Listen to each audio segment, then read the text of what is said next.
coaching, and it is my distinct pleasure to have Laura Mitchell Wilde on the show today. And as someone who there's no truth to the rumor that I was raised by wolves, I'm wondering what's it like to grow up half wild? Hi, Bill. Thanks for having me. I would say that I've grown up fully wild, Oh, and I've been accused of that since I was, maybe 6 years old. okay. All right. So, Michelle, it was really a pleasure to meet you at the Omni Live thing, and I think we can talk about that some. It was really an amazing event. Yeah. But tell us a little bit about your background and what are you doing now, and kind of how did you get into this? So why don't you flesh that out for us? Yeah. So my specialty actually started off as a holistic health practitioner after I finished coaching college basketball. So then I got into this very interesting form of healthcare, which is consciousness-based and energy-based, and it's all about belief systems. And then I started putting that together with my knowledge of what athletes need.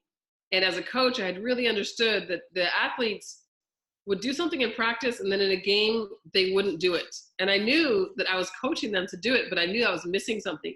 Kind of like when a physician comes and talks to me because, man, I can see my client healing, but it's not happening. I could see my athletes being superstars, but they weren't quite getting there. So I started to combine the work using all the new stuff in neuroscience, teachers like Joe Dispenza, John Assaraf, Bruce Lipton, and, Greg Braden, all those guys. And some of the girls, Lynn McTaggart and Marianne Williamson are talking about metaphysics and really healing through a spiritual sort of journey.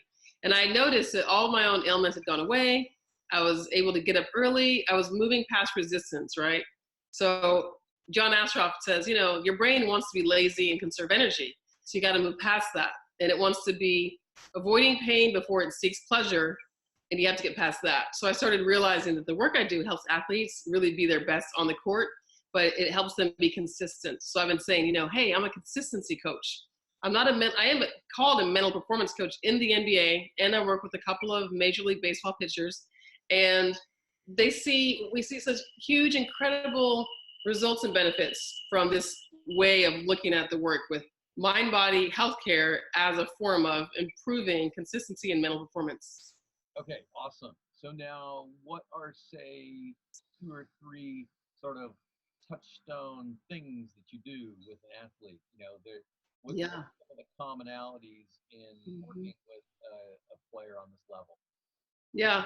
Well, one of my favorite things that I do is I help them get in the zone. So, helping someone go to the alpha state and then being there during a game and during practice helps them, I always say, play better than your perceived potential. And if you want to play like Kobe Bryant, let's use, the quantum field to have you step into the energy, the hologram of a Kobe Bryant. Maybe you'll play a little better because there's no reason to only take your talent that you've gained over the last however many years and use it when everyone else's talent is out there in the blueprint, in the field. So I show athletes how to access other sort of, almost like, a stream of energy that someone else has. Someone else has practiced for decades. There's a hologram. Like the first chair ever invented is linked to the chair in my house because that chair and my chair have something in common. They have this little blueprint, and it got better and improved, but there's no reason that my chair now can't connect to the original chair because they're the family, right? So every athlete's connected to the great athletes of the past or the future. Yeah. So there's part of this is like hero stuff. It's like, your sports hero that you emulated and whatnot. Yeah. And then that evolves over time.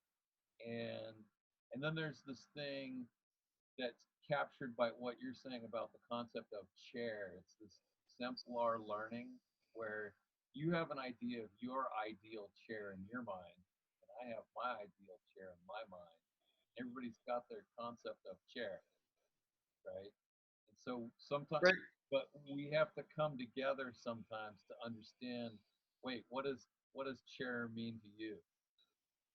So that we can understand it better. Because my chair, some people like chairs with lots of cushions, some people don't. Some people like the slats going upwards. Some like them going sideways. Some people like round legs. Some people like square legs, right? I mean, so it is interesting that we all have our map of the world. Now, I'll throw one more thing at you, and then I want to talk about this thing about annoying experts. But when they asked Venus and Serena, who do you want to be like when you grow up? Serena said, I want everyone to be like me. So, I mean, which threw everybody off because they were expecting that she has a hero that she was going to emulate. Right. But that really, and that's her at 12 years old. So Yeah. that's a pretty rarefied air of having that singular vision at such a young age.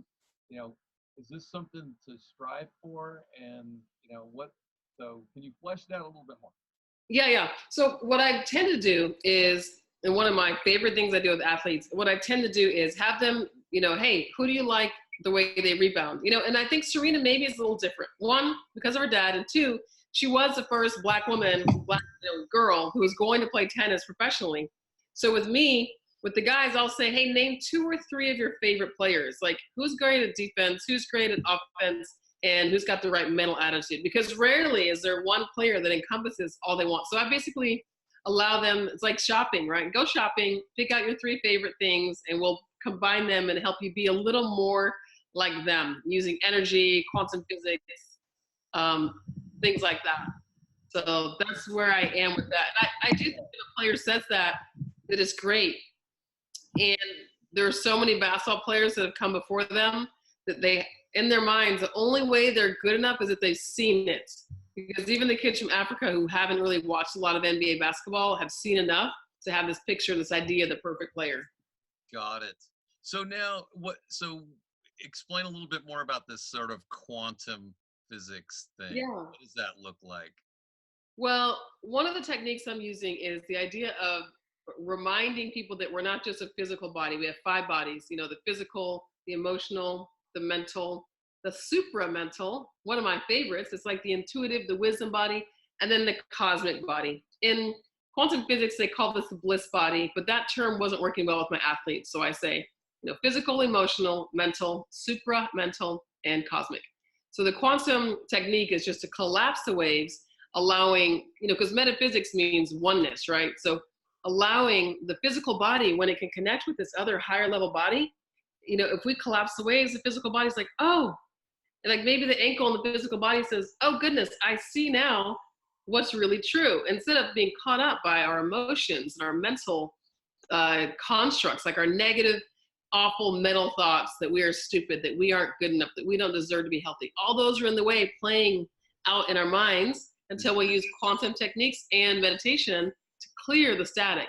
So I'm just doing a quick shortcut to clear some of that static so that the infinite possibilities of the universe remain within the athletes, remain part of their lives, like infinite possibilities. Anyone can win. Anyone can score 50 points. Just reminding all the cells of that on the body. Okay.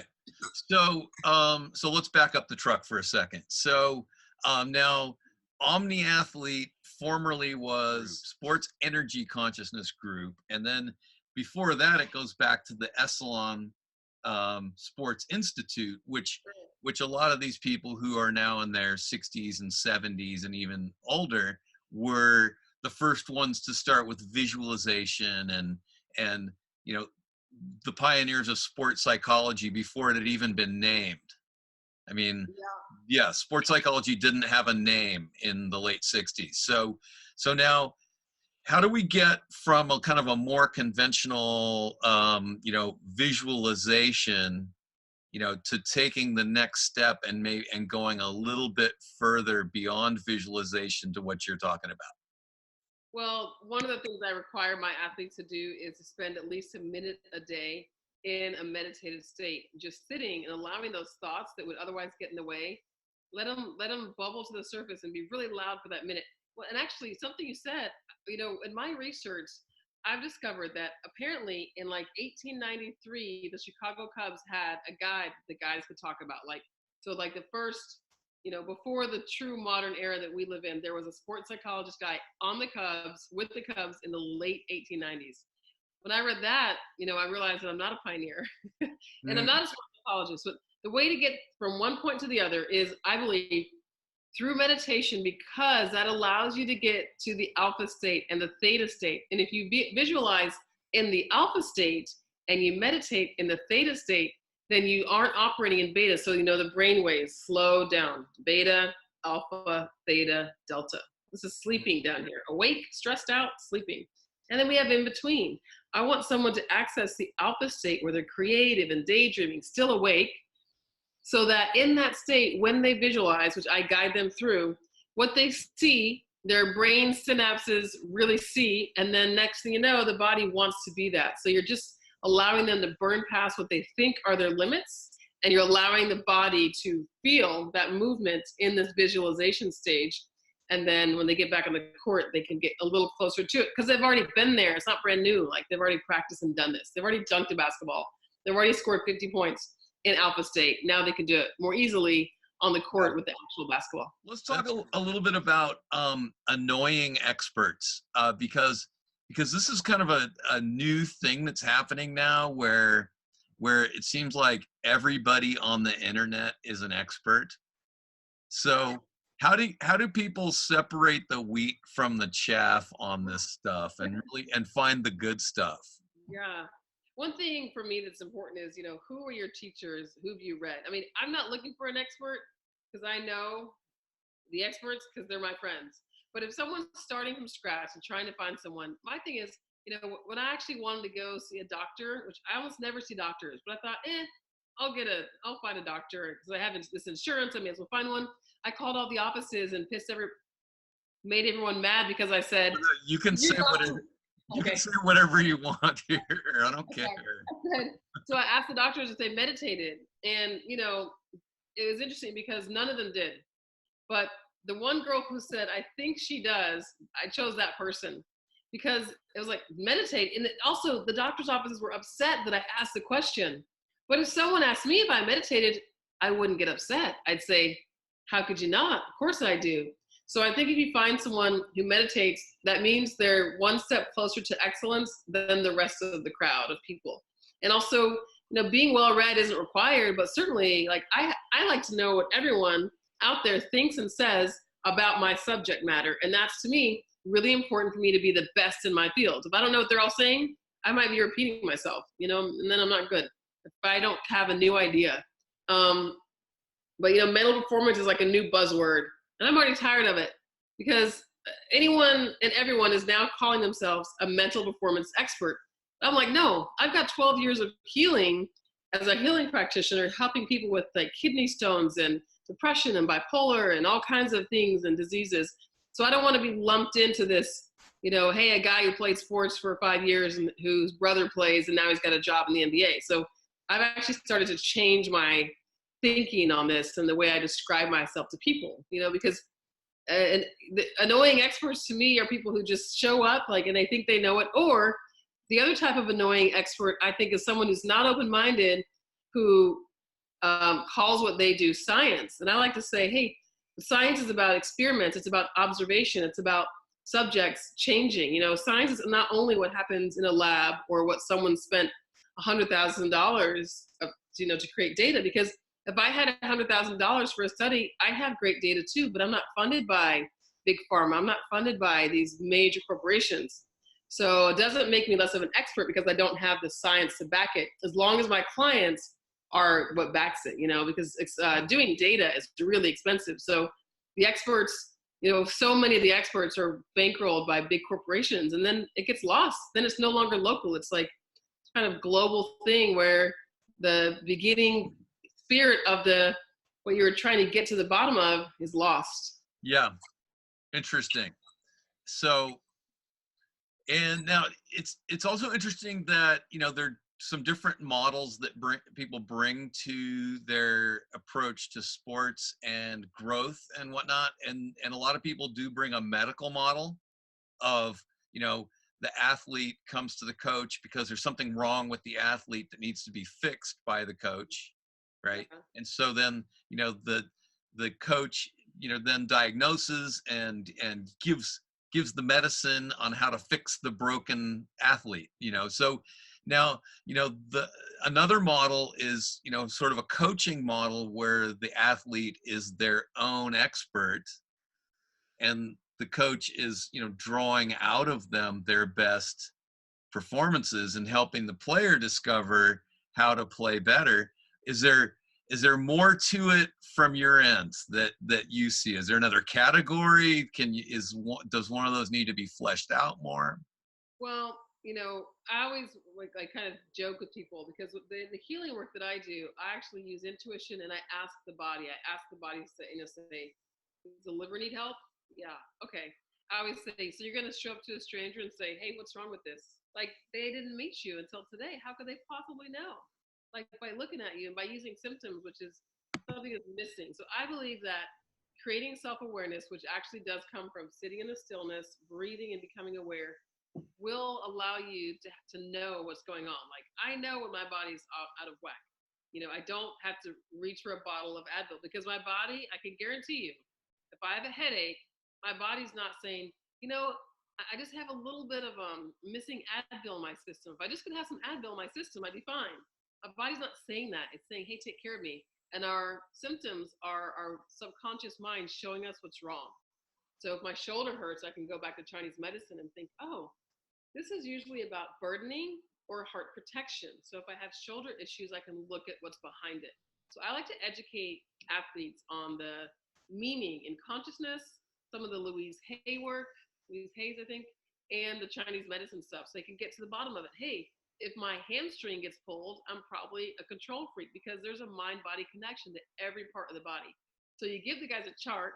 Next thing you know, they're saying, hey, my back hurt, but I realized I was feeling really unsupported. So I had to talk with someone and then I meditated on it for 2 minutes and now my back's better because healing is actually much simpler than we've made it. It's very simple to heal in general. The only reason it's not simple is if we've taken a road toward complicated means and we have to steer the ship back. That's when it gets complicated. But if you start from a space of understanding early on what's going on, it can be really simple. Okay. This is weird now because you said hamstring. And so today I was actually, huh? Does your hamstring hurt? No. Today I was editing my metaphysical discussion with Torben Ulrich. I think I discussed this with you a little bit. So I went back and I read through it and did some little tweaks to it. And when he was talking about some of the inner work that people need to do in order to play well, and I was kind of bringing up the idea of the medical model, then I had said to him, yeah, you can tear a hamstring like that. So that's kind of weird. Okay, now I recaptured my other thoughts. So now there was this thing, the Sylvan mind method. Oh, the Silva method, yeah.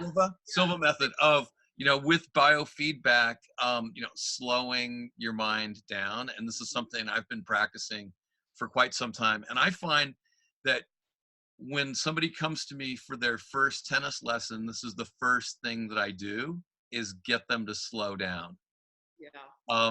Because they're just loaded with anxiety of meeting a stranger for the first time. And then they also think that they're going to go through a really intense evaluation. And they have other things in their head that make them anxious because they're going to go do something for the first time that's going to feel awkward. Right. So, so can you tackle that the slowing down of the mind as people, as like a coach is approaching a beginner, and then as players go up to levels and then even all the way up to the pro game? Yeah. Well, what I always do is tell the kids to start with 1 minute, because in 1 minute, most people are going to sit still for 1 minute. And in that minute, just focusing on your breath, you'll feel something shift and change. And then next thing you know, 1 minute is not enough and you want 2 minutes. And as you do this over time, not the first time or the second time, but over time, whether it's 30 days or, a year, you'll notice a difference. If you even do 7 days in a row, you actually start to, what I always say, you slow down time. You don't really slow down time. You slow down your perception of time so that your reaction can now be a response. but it feels like you have more time. And even, I always say, when you're driving down the street, if you have slowed down time, you have that extra millisecond to react. So it makes you safer in life. You actually duck faster when something comes at your head. And when you're playing your sport, you're in tune with the rest of your team because you're like a millisecond ahead of everyone else. And so you make these great plays. And really, people say, oh, wow, what a great play. Such a great athlete. Yeah, maybe so. Maybe the athlete is great. And also, they've mastered their mind a little more. They've slowed down time. And, some people can get in the zone on command, some cannot. So that's what I train athletes to do. Some athletes get there. They just somehow get there. And for most of us, including myself, I only get there, other than, the random occasion, if I have trained myself to do it, which I have now. Like I have to try it on purpose to get to the zone. And then when you get to the zone faster, if you've meditated, because now the occipital lobe and the prefrontal cortex have that extra time to process something. So it feels like you slowed it down, but it's just the perception because our brain measures time, in the weird ways, depending on who we are. Yes. And, I have a pet phrase that I use a lot, and it's calmer is quicker. Yeah. Yeah. So, and that seems, I use that with myself. One of my favorite life coaches of all time, Steve Chandler, says, how much more would we get done in life and enjoy if we just told ourselves 20 times a day to slow down? So do you have some anecdotes from athletes that you've worked with? I mean, we don't need to have names, but, some times where, there was an issue and you help them kind of work through that and get to a higher place. Yeah. I was working with a guy on another team, and he had missed I think 5 or 6 free throws in a game. And then I worked with him to clear his mind because I realized that he was mostly afraid of being out there in front of everyone because he'd had a pretty traumatic household as a child. So being out here where everyone could see him was scary. So we talked about getting rid of that fear and doubt. And it's funny because the next game he didn't shoot any free throws, which had never happened to him. But it was like I was telling him, like, you're magnetically drawing in these misses because you create a quantum field of doubt around you when you shoot the ball because you're in a state of fear, doubt, and worry. And so all the practice you did is gone because you're no longer the athlete you were in practice. You're a new guy because you're stressed out and you don't have the same physical abilities because the cortisol is moving through. So then after that, he ended up improving his free throws for the rest of the season. Once you realize, oh, when I walk out here, it was triggering me to think I was back at home, a child who could be, hurt. So just the realization of his stress was enough for him to completely change. He got some sessions, so that got worked out. I have one of the baseball guys that I work with has, he came up with a mantra. He used to just go out there and pitch. If he was great, he was great. If he pitched if he threw a ball and someone hit a home run off him, he would start to sink. Now he's in a state where he knows that, because he meditates, he knows he has to play present. So I said, look, in a baseball game, you only throw one pitch. You're not throwing 90 pitches. You're throwing one pitch.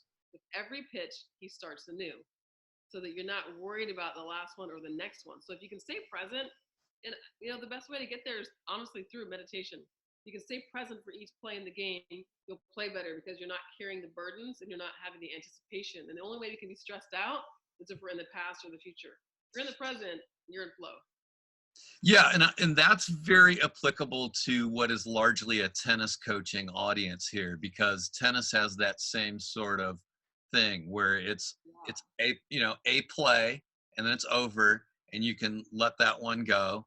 Now let's speak to the critics or the skeptics who believe that the zone is just something that comes fleetingly and there's nothing you can do about it. You're either in the zone or you're not, and it comes unexpectedly, and there's no way to get yourself there. How do we introduce that to people and open them to the idea that you can step right into the zone? Well, I would say that the zone is a lot like intuition. So people say, oh, I'm not intuitive, or I'll never be intuitive. And just like the zone, it's like, actually, you have this skill set, but if you've never ever used your bicep in your whole life, it would just be this, weak muscle with no shape to it. but you start doing some bicep curls, and after the first week or two, you go, hey, this might be something. And by the time you do bicep curls for 30 days, you're a full believer. So the zone and, learning to be intuitive are much like that, that you may not think it's something you can train for it because you haven't trained for it. That's the only thing. As soon as you start training for it, you'll know. And your experience of accessing the zone will be your truth. That's your experiment. That's your results. That's your data. Yes, it works. But, it does take some training because your brain is resisting anything new. Your brain likes to conserve energy. So you have to do it several times. It's the technique I use to help the brain and the body relax so you can go to that place. And I mean, the first time I meditated, I hated it. But I don't want to sit here. I got things to do. And over time and over the last several years, it's been my greatest tool, my greatest discovery for my life. And it's free. That's awesome. And yeah, I feel like ever since last year's Omni Athlete, actually last year it was called Sports Energy Consciousness, but now it's Omni Athlete Live, and it's a conference I will go to every year I possibly can now from here on. It's the best thing I've ever been to. I feel like I'm pretty much most of the time living in the zone. Yeah, I think and it's more often that I'm living in the zone than I'm not. And then those times that I'm not in the zone are uncomfortable times. Yeah. Right. That's the time when you might have the sadness, right? Like you're gonna be joyful when you're in the zone. And I'm the same way with you. Like, oh, I'm not in the zone. I just had that thought. But you know what? Don't you have awareness when you're not in the zone now? You have an awareness, right? Right. Like you knew you weren't in the zone when I dropped you off at the hotel after the conference. Yeah, exactly. And I realized it and had to go back and fix it. And I didn't care. I was like, oh, Michelle's having a blip. Right? Oh wait, no, her name's Laura. All right, whatever. No, and I think, so okay.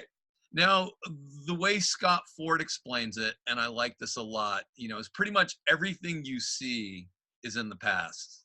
Yeah. Right? Because by the time the input comes in through your eyes, it's already in the past, right?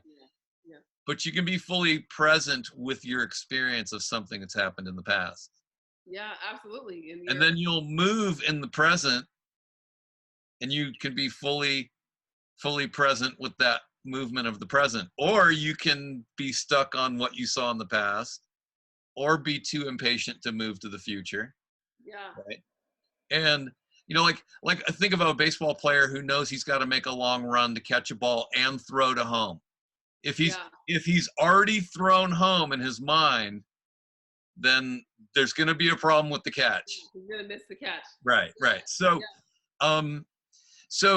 but then you're moving to an event in the future where you're going to retrieve the ball, catch the pass, make the dunk, shoot the ball, what have you. But it's about being fully present at all times. Yeah. Is there more to it? You want to flesh that out more? Well, I think what happens is that we make it like people make healing really hard. It's really hard to stay healthy. No, it's actually not. And people think it's really hard to get in the zone, or it's really hard to be present. It's because it's almost too easy. It's so easy to get into a state of meditation that's free and you can do it anywhere. And over time, you'll see this huge change, because I saw a huge change, and I'm pretty present now. Like it's automatic. If I think about getting in the zone, I can literally think, okay, I'm going to get in the zone. And I'll think, well, I think I'm already there. I'm already in this space of being really aware of everyone. I've got my intuition going. I can feel with my gut brain, like I'm in coherence, right? When you're in the zone and you're present, you're in coherence with your head brain, your heart brain, and your gut brain. And that's a state that is just so elevated when you're in coherence and in the zone and present. And it just doesn't have to be that hard, because if you don't know how to do it and you don't know how to meditate, you set a timer for a minute and don't talk and close your eyes. You just did what's hard. And it's not easy it's probably easier to learn how to get in the zone than at this point for me to stay in the zone, because now that I'm really aware of my thoughts, I'm like, there's a whole lot going on. I'll notice what I'm thinking, and then I'll think, I got to think different thoughts. So the self-awareness almost like creates these other levels and these other layers that you're in tune with. It's really fun. It's really great to see and notice what you think, how and why you think these things, and realize they're just false. They're not really you. You're not your thoughts. And I think that's why it's so helpful to recognize that you have thoughts, but you're not your thoughts. And that's where you start to be present. Yeah. And people tend to stuff their subconscious thoughts. So so I think when you are having people meditate, what they're doing is they're creating an open space where the subconscious thoughts can actually surface, like you said, right? And then I'm making these new journals, so I'm gonna publish a new journal thing, and it has a little space in there for empowering and disempowering thoughts. Oh, nice. So when I get a disempowering thought, I write it down, right? And then I'm like, okay, look, there it is. Now it's out, right? So instead of it being a game of whack-a-mole, it's out. And so that's one less mole that's going to be popping up for me to try to smash down. I think another common thing with people is that they might get a great idea. They might have a bolt of inspiration of something fantastic to do. And then the first thing that pops up is a subconscious thought of, oh, you've tried something like that before and failed. Oh, that's going to take a lot of hard work. You don't know how to do that. Right? Those kinds of things. Right. So what does that look like in an athlete, and how are we seeing breakthroughs with athletes, who've gone from being bench players to playing a big role, and from being journeymen to being all-stars and whatnot? Well, the only real way I know how to work with that, with the low self-esteem, is that I noticed that everything is stored in the body. There's a really great book, and it's called Your Body Keeps the Score. So the idea is that your mind is kind of tuning into this frequency, but it's getting information back from the body sometimes. And we get something that happens to us at age 5 or 6 or 7, and it gets encoded. So we might feel like our teacher didn't like us for 1 minute, and for that 1 minute, and we felt unliked and not worthy. And we make this little tiny formula, we plug it away, and then it's there. Maybe it even goes into like an organ or something. And then we don't even know it, but as soon as we step up to talk in front of the teacher, we feel nervous. We don't want to. And we don't realize that there's this place inside of us that needs to be decoded, where we stuffed away fear, doubt, and low self-esteem. So the way I work with it is to help the body, the organs and the endocrines let go, and the body parts even let go of where they've stuffed the junk, where they've stuffed this stuff, which is why things like yoga can really help, along with meditation, because in yoga you're moving the muscles, you're stretching, and if anyone who's taken yoga has noticed probably that your organs feel different. Like, I'll feel my liver in a yoga class. Oh, it's almost like, let me get that junk out. Let me wring out the old belief systems, the old junk. That's what's Right. kidneys. They can let go of old fear. Well, yeah, and one of the pet phrases for that is issues in your tissues, right? So no, I had an experience a couple different times with my chiropractor where I had an adjustment, and it was after a car accident, but because of the car accident, it actually loosened up something that had been frozen from a football injury when I was 17. And when that was resolved, I was sobbing bitter tears, and it was amazing because I was like, for the first time, I realized that I had been in pain. Yeah. I didn't realize that for 30 years I had been carrying this pain from that pretty severe football injury. And then when it was resolved, I was like, it was like a truckload of relief of pain. So yeah, I mean, and I've had other experiences. I don't want to go too deeply into it, but different things where a certain injury from years back got resolved, and then there was a sort of an emotional response that came with that. Yeah, I think that happens more often than not, because sometimes people will be on the table and they'll get tears in their eyes and they won't know why. And all I'll have said was, your knee is linked to an active memory when you were age 8 in your liver. something to do with your mother. And then someone might get tears in their eyes. And they might not even know why, but it's like we just wrung it out. And it's gone because, talk therapy is not the answer to excellence. It can only work well if it's integrated. I mean, fact, you can ask the top neuroscientists and they will agree with that. The talk therapy is not the answer to excellence. It can be one of many things, but it takes a long time to talk out all your problems because the whole point is you don't know what they are. They're subconscious. You can't just talk about it because you don't know about it. If you knew about it, you would do better, So that's one of the things that I'm doing with our athletes, the athletes I work with, where we have these annoying experts like, a psychologist who thinks they know everything. And, well, how can the liver doesn't hold belief systems? Well, that's just not your modality. You're just not informed. So I like to say things like, those among us who are informed about these types of things know that the mind and body are connected. So you say those who are informed on this matter. Because if someone's not informed on the matter, they really shouldn't be speaking on the matter to criticize someone else, And obviously you can imagine that, and probably the same for you, that in my work, I've been criticized a lot. Like when I sit on an airplane and the person next to me says, "What do you do for a living?" I say, "What do you do?" And if they say they're a doctor, I go, "Oh, like I don't feel This like is hearing." going nowhere. Yeah, exactly. We're done. We're already done here. Yeah. Yeah.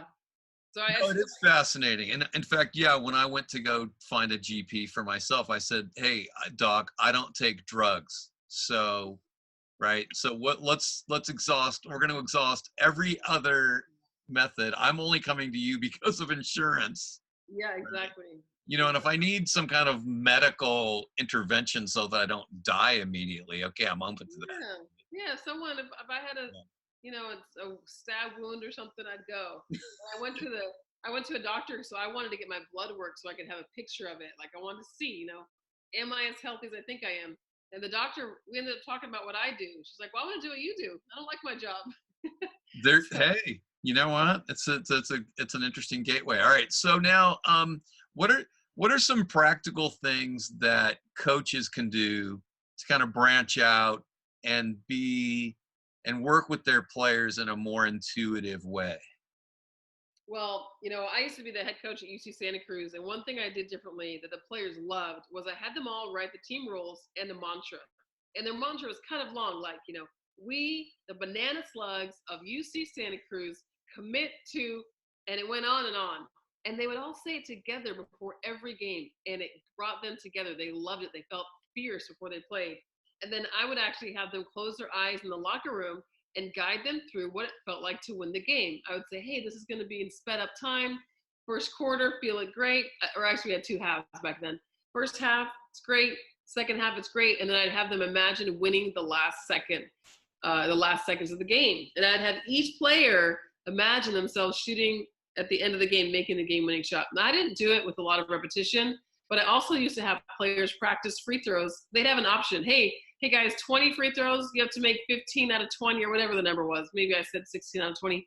And I'd give them the option. You can use the basketball or not use the basketball, or you can sit on the side of the court and close your eyes. They loved it. And then the rule was, if you sit at the side of the court and you close your eyes, you got to make 20 out of 20. And actually, if you are watching yourself play and making shot after shot on a video, that is one of the best ways to retrain yourself. Like in tennis, watch yourself making those great shots in tennis.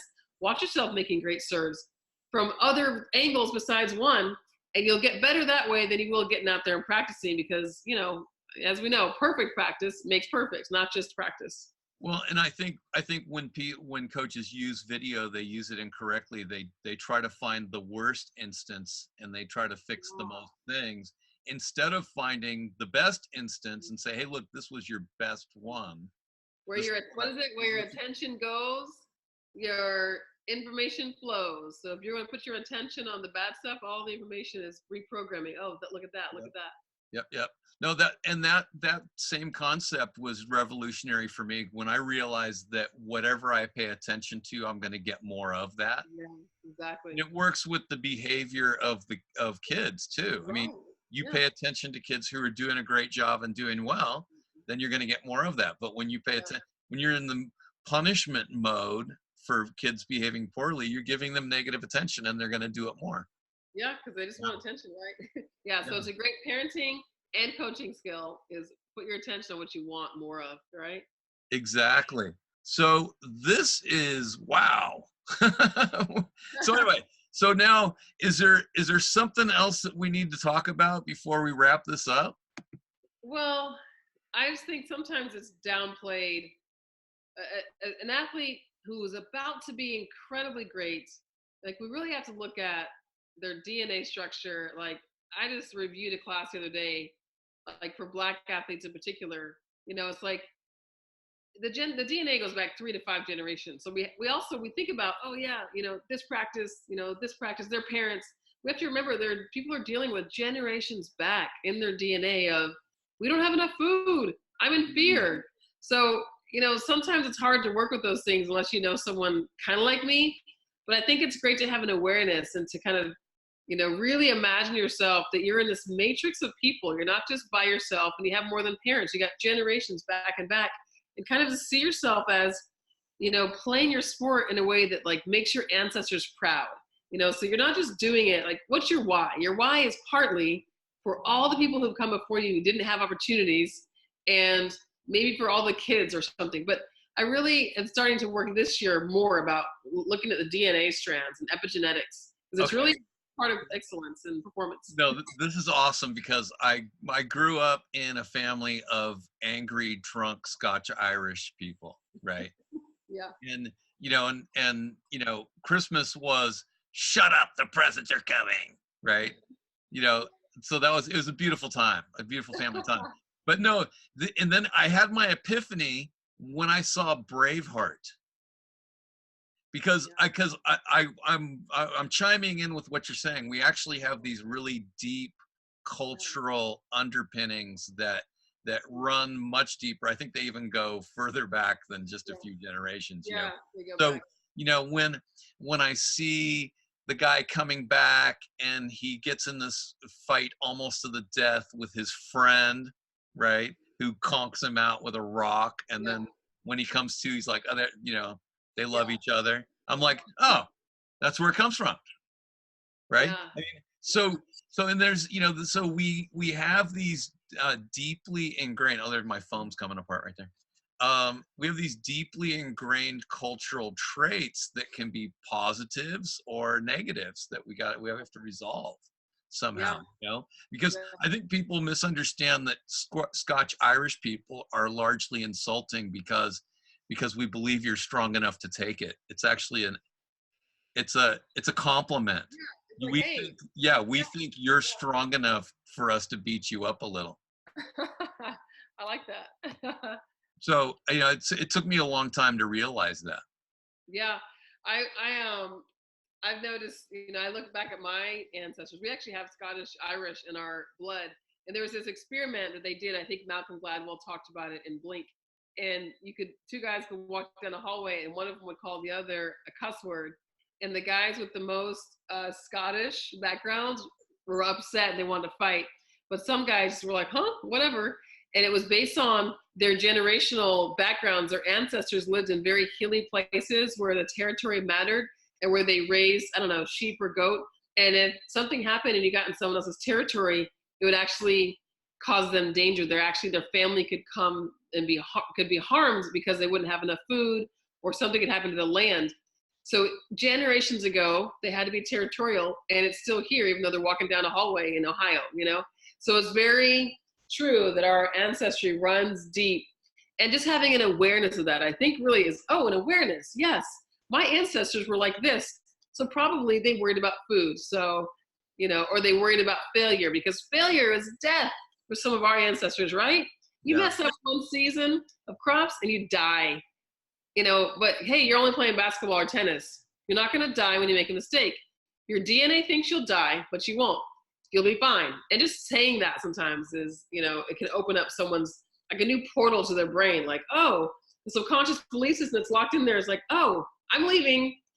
And then they can be better because they have better programs that they're running, because, you know, you're running on your subconscious mind programs 95% of the time. So you got to make sure you're good. And our subconscious mind, you know, people really give it they beat it up. Oh, my subconscious mind. No, train it. You can easily train it by telling it new things. Whatever the conscious mind tells it, it believes. And now you have the ability for speech and understanding, as opposed to when you were 0, 1, 2, 3, or 4, and you didn't have understanding. So now you can reprogram your subconscious mind with good things, good thoughts, positive words.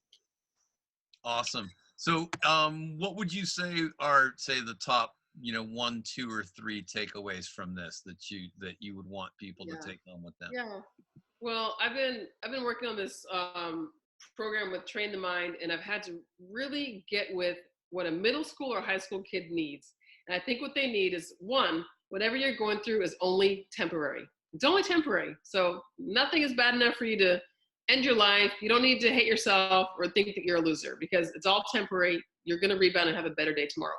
2, sitting still for even a minute a day is life-changing, and it's a way to excellence. And then I guess the third thing is, use that technique so that you can be in the zone more often. You don't have to have someone like me or you to coach you to the zone. Just get in the state, sit and meditate, start with a minute, maybe add up to 5 or 10 or 15 minutes. And soon you'll start to see that you're different. If you can get in the zone on command to play, that's where you're going to go past these physical limitations that your mind thinks you have that you don't have. Like whatever you think you can be right now, multiply that by 10, and that's what you can actually be. Your mind thinks you can be what you think, right? Whatever you're thinking is too small. I can promise you that you're thinking too small right now if you're thinking it. If it comes through meditation or a vision or something, yeah, great. Then maybe that's your new reality. But anything you think of with your little tiny mind that I think of with my little tiny mind is not big enough for us. Wow. All right, hold up your book. Oh, you have it there. Yeah, it just came in the mail from Amazon. Just ordered some. Awesome. The Cosmic Athlete. I think I said, hey, I want your book, The Celestial Athlete. That's the next one. Yeah. Shaq gave me a little plug Beyond there. Mindfulness. Oh, I like Shaq. We talked about Shaq. Yeah. He's a character. I love watching him and Chuck fight. They're so entertaining. They're just so joyful about life. I mean, if I had 350 million, I'd be more joyful. But Shaq is joyful because he's joyful. Shaq, he's just such he's a teddy bear guy. All right, hey, thanks so much for your time. I really appreciate it. And I don't know what else to say. How can people reach you if they want to get in touch? For whatever reason. Yeah. They can reach me on Instagram. I have to make sure I don't give the wrong name because sometimes I do. Hold on. Here it is, at Grace Laura Wilde. And that's Grace, Grace, and Laura Wilde. And Wilde, which I'm more than half of, has an E at the end. So Grace Laura Wilde, that's me on Instagram. From there, you can see my other page. And I'll make a little graphic too. There'll be a graphic at the end of this. Okay, great. You'll see that in a second, people. All right. Thank you so much, Laura. Thank you for your time. Thanks so much.